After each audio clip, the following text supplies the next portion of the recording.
بسم اللہ الرحمن الرحیم۔ السلام علیکم ایٹ کلاس، آپ لوگ کیسے ہو؟ امید ہے کہ سب بچے خیریت سے ہوں گے، اچھا پڑھ رہے ہوں گے۔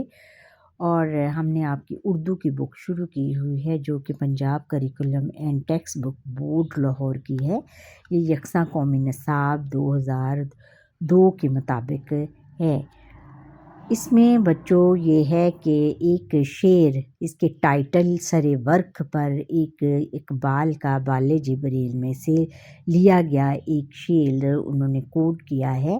نہیں ہے نا امید اقبال اپنے کشت ویراں سے، ذرا نم ہو تو یہ مٹی بہت زرخیز ہے ساقی۔ یہ میں نے آپ لوگوں سے کہا تھا کہ آپ جس کو بھی اس شعر کا آتا ہے مطلب، جس کسی آپ کے پیرنٹس میں سے کسی کو بھی، تو ان سے پوچھ کر آپ نے کمنٹ سیکشن میں مجھے کمنٹ کر کے بتانا ہے۔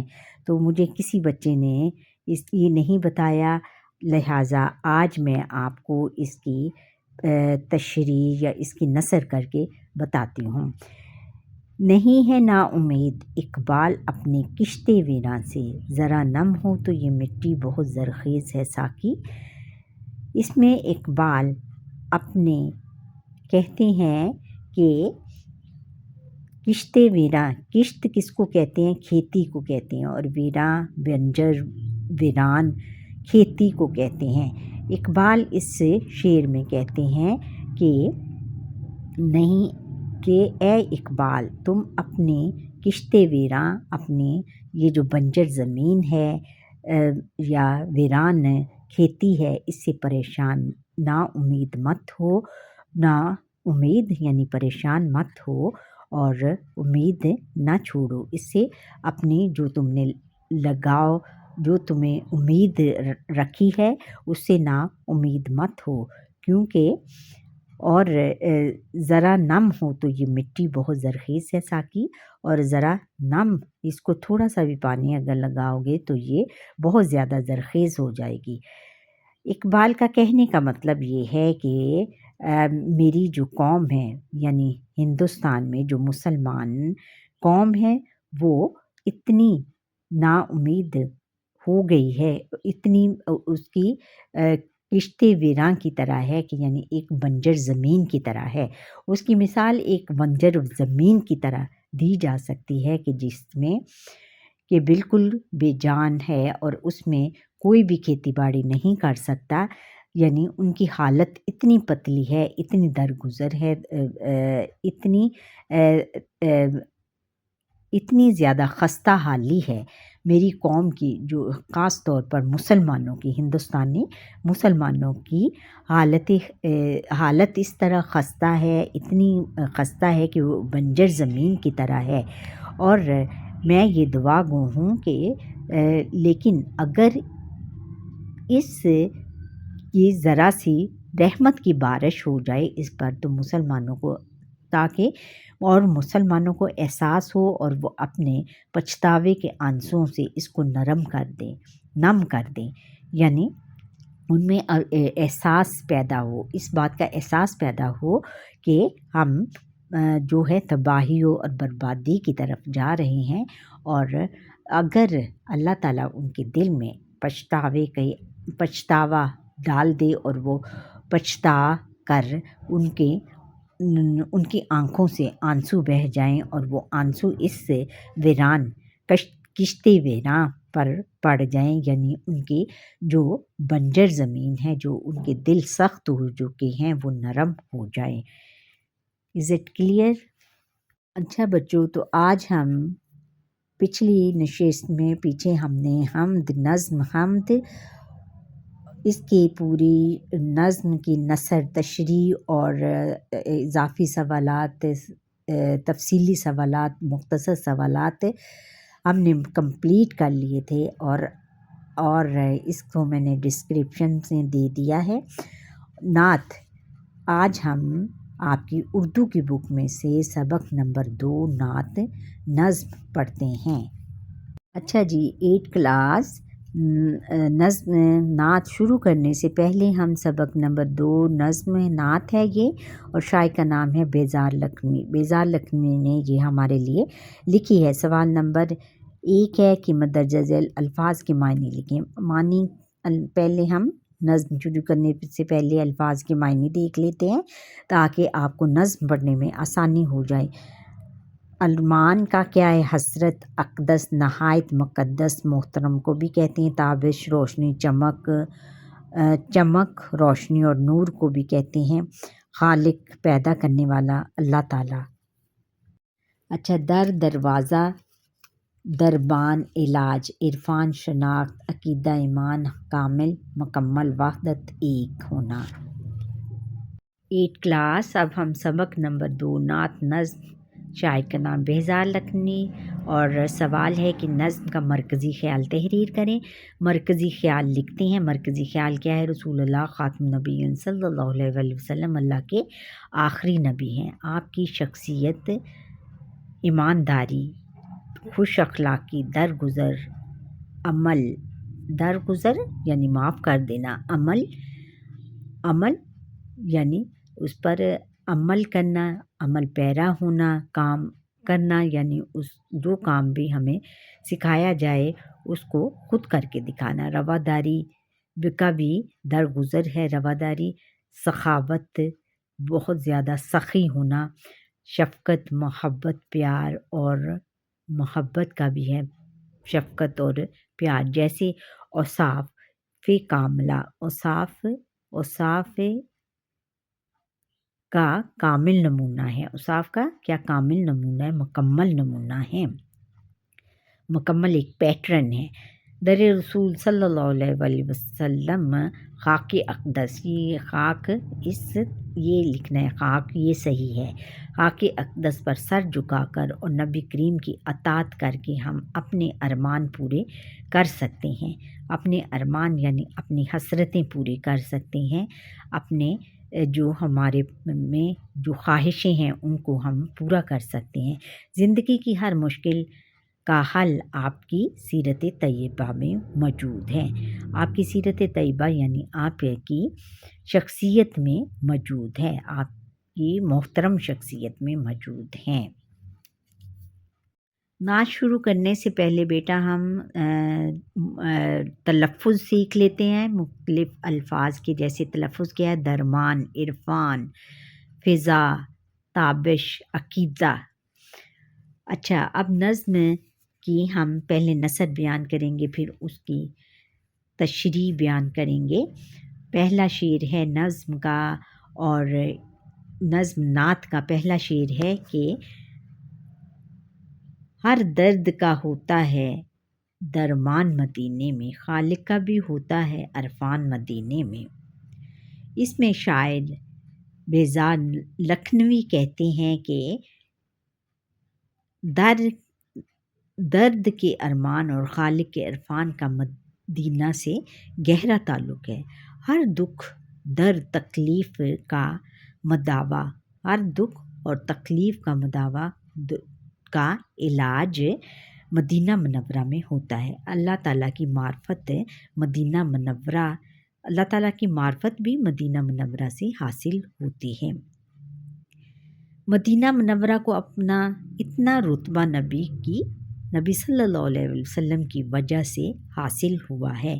نبی کریم خاتم النبیین صلی اللہ علیہ وآلہ وسلم کی ذات کا تعارف دراصل اللہ تعالیٰ کی ذات کا تعارف ہے۔ یہ ہے کہ انہوں نے اللہ تعالیٰ کی ذات کا تعارف کروایا۔ خالق کا بھی ہوتا ہے عرفان مدینے میں، اور خالق کی جو آگاہی جو اس کی شناخت ہے وہ بھی مدینے میں جا کر ہوتی ہے، یعنی حضور نبی اکرم خاتم النبیین صلی اللہ علیہ وسلم نے ہی ہمیں اللہ تعالیٰ کی ذات کا تعارف کرایا اور ہمیں بتایا کہ اللہ تعالیٰ ایک ہے اور اس کی عبادت کریں اور اس کے سوا کسی کو معبود نہ جانیں۔ پھر خاک در اقدس پہ رکھتی ہے جبیں دنیا، اس طرح نکلتے ہیں ارمان مدینے میں۔ اس میں شاعر کہتا ہے اس شعر میں کہ خاک اقدس پر پہ رکھتی ہے جبیں دنیا کہ خاک کہ مدینے کی خاک مٹی دروازے در اقدس، خاک کس کو کہتے ہیں؟ مٹی کو کہتے ہیں. در اقدس در دروازے کو کہتے ہیں، اور اقدس نہایت محترم، نہایت مقدس جگہ کو، اور جبیں پہچاننے کو کہتے ہیں. اس طرح نکلتے ہیں ارمان مدینے میں، اور اس طرح ہماری حسرتیں مدینے میں نکلتی ہیں کہ جو دنیا ہے، جو ساری دنیا خاک اقدس مدینے کا جو دربار، مدینے کا محترم دروازہ ہے، اس کی خاک پر اپنی جبین رکھتی ہے، اپنی پہچانی رکھتی ہے ساری دنیا جا کر، اور اس طرح نکلتے ہیں ارمان مدینے میں. اور اس طرح ان کے جو ارمان ہیں، جو حسرتیں ہیں، وہ مدینے میں جا کر نکلتی ہیں. اس کا مطلب یہ ہے، تشریح میں ہم یہ کہیں گے کہ شاعر یہ کہنا چاہتا ہے کہ خاک در اقدس پہ کہ یہ دنیا جو ہے وہ مدینے کی خاک، مدینے کا جو مقدس دروازہ ہے، جو محترم دروازہ ہے، اس پر اس کی مٹی کی خاک میں ساری دنیا جا کر اپنی جبین رکھتی ہیں، اپنی پہچانی رکھتی ہیں. اور کہنے کا مطلب یہ ہے کہ وہاں سے ہی اللہ تعالیٰ کی جو ہمیں معرفت حاصل ہوتی ہے، اور وہاں سے ہی ہمیں اللہ تعالیٰ کے پاس جانے کا، اس کے نزدیک جانے کا ہمیں موقع ملتا ہے. اس طرح نکلتے ہیں ارمان مدینے میں، اور اسی طرح ہمارے تمام ارمان، جو ساری حسرتیں ہیں، وہ مدینے میں جا کر نکلتی ہیں کہ ہم اللہ تعالیٰ کو پہچان سکیں، اس کی معرفت حاصل کر سکیں، اور اس تک پہنچنے کا ذریعہ مدینہ منورہ ہی ہے، اور وہاں جا کر ہی ہم اللہ تعالیٰ کو صحیح طریقے سے پہچان سکتے ہیں. ایمان کی فضائیں ہیں، ایمان کی ہوائیں ہیں، ہوتا ہے غرض کامل ایمان مدینے میں. اور ایمان کی فضائیں بھی وہاں سے ہمیں ملتی ہیں، مدینہ میں جا کر ملتی ہیں، اور ایمان کی ہوائیں بھی وہاں سے چلتی ہیں. اور وہاں پر ایسی فضا، ایسا موسم ہوتا ہے، اتنا پیارا موسم ہوتا ہے کہ ہمیں وہاں سے ایمان کی فضائیں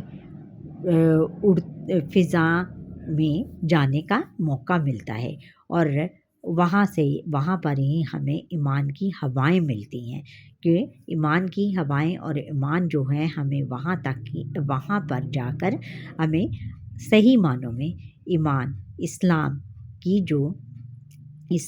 جو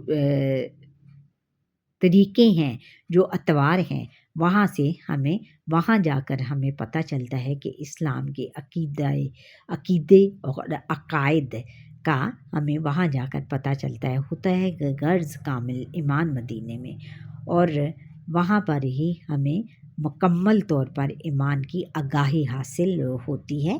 ایمان جو ہے وہ ہمیں غرض کامل ایمان، وہاں پہ ہمارا جو ایمان ہے وہ مکمل ہو جاتا ہے.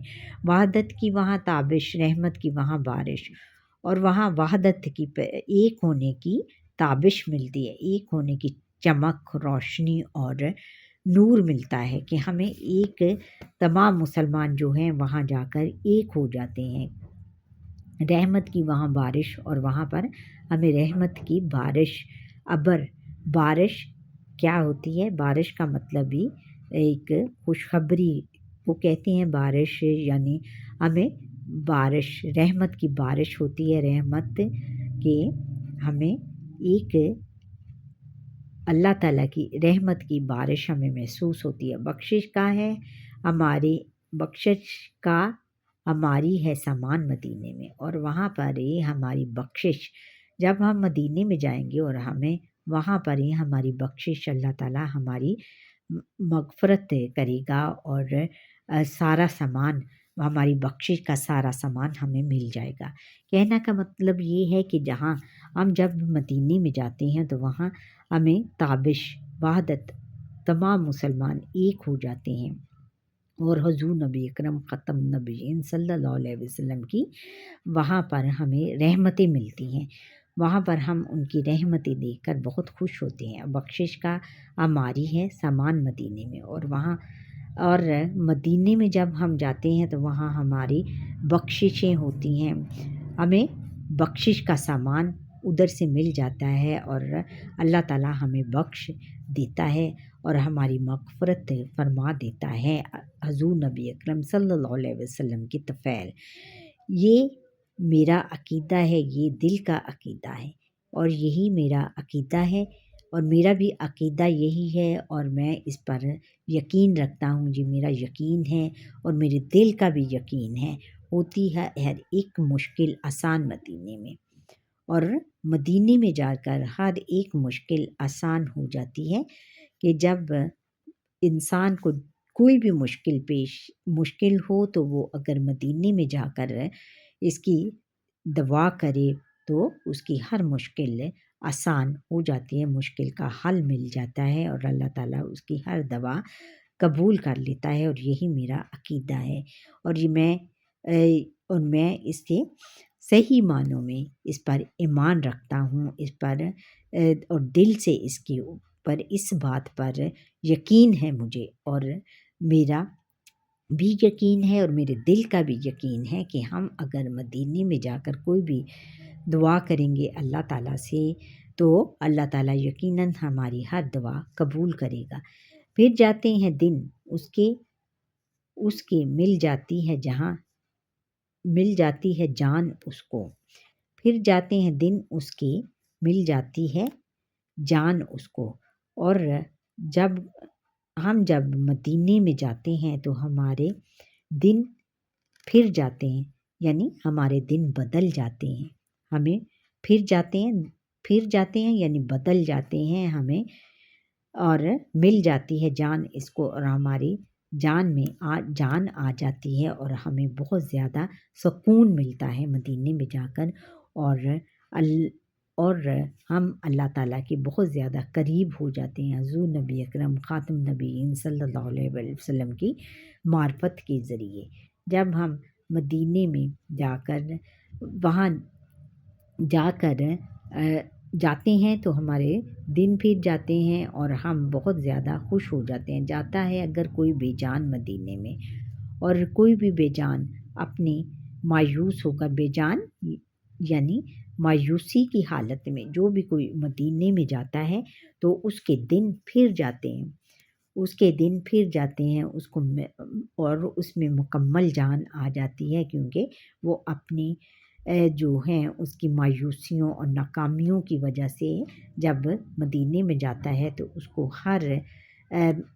اس کی مایوسیاں اور ناکامیاں جو ہیں وہ کامیابیوں میں بدل جاتی ہیں، اور وہ بے جان، اس کا جو بے جان دل ہوتا ہے، بے جان جو وہ ہوتا ہے، اس کی جان میں جان آ جاتی ہے، یعنی حضور نبی اکرم خاتم نبیین صلی اللہ علیہ وسلم کی طفیل، ان کے صدقے ہماری ہر مصیبت دور ہو جاتی ہے، اور ہم بہت زیادہ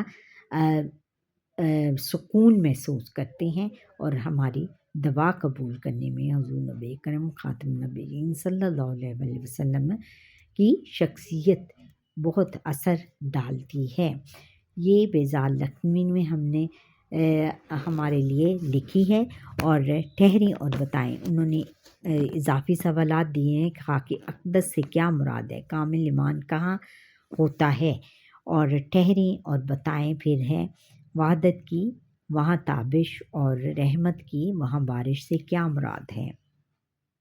اضافی سوالات کے جواب ہم بچوں یہاں سے دیکھے ہیں کہ خاک در اقدس سے کیا مراد ہے۔ خاک در اقدس سے مراد ہے کہ پاکیزہ جگہ کی مٹی، یعنی مدینہ منورہ کی مٹی۔ کامل ایمان کہاں ہوتا ہے؟ کامل ایمان مدینے میں ہوتا ہے۔ وحدانیت کی وہاں تابش اور رحمت کی وہاں بارش سے کیا مراد ہے؟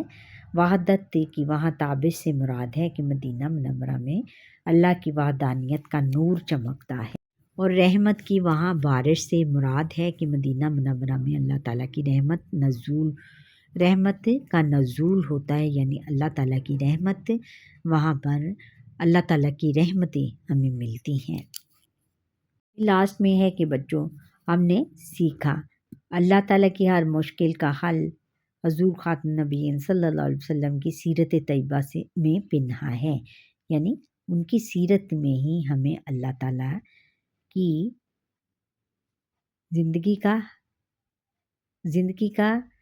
زندگی کی ہر مشکل کا حل ان کی سیرت طیبہ میں پوشیدہ ہے کہ جیسے انہوں نے زندگی گزاری، اور اس زندگی پر عمل پیرا ہو کر ہم اپنی مشکل کا حل ڈھونڈ سکتے ہیں۔ سیرت طیبہ پر عمل کرنے سے ہی ہم اللہ تعالیٰ کی ذات و صفات سے واقف ہو سکتے ہیں، اور رسول اللہ خاتم نبیین صلی اللہ علیہ وسلم کی خاک اقدس پر ہی سب سر جھکاتے ہیں، اور یعنی انہی کی اطاعت کرتے ہیں۔ نبی کریم خاتم نبیین صلی اللہ علیہ وسلم نے عمر بھر انسانی ہمدردی، محبت، شفقت، اخلاق حسنہ، علم و دانائی، صداقت، دیانت، تحمل، برداشت اور درگزر جیسی صفات کا عملی اور مکمل نمونہ پیش کیا۔ اچھا بچوں، یہ تھی ہماری آج کی نعت کی تشریح، نثر، اضافی سوالات اور ہم نے کیا سیکھا۔ یہ تھا ہمارا آج کا لیسن۔ امید ہے کہ آپ کو یہ میرا لیسن پسند آیا ہوگا۔ اگر پسند آیا ہے تو لائک کریں، شیئر کریں، اور اچھا سا پیارا سا کمنٹ کریں، اور بیل آئیکن پر کلک کریں تاکہ ہر آنے والا لیسن میرا آپ تک پہنچ سکے، اور سبسکرائب ضرور کریں جو میرا بچے جو 8 کلاس میرا یہ لیسن فرسٹ ٹائم دیکھ رہی ہے۔ اچھا، اللہ حافظ۔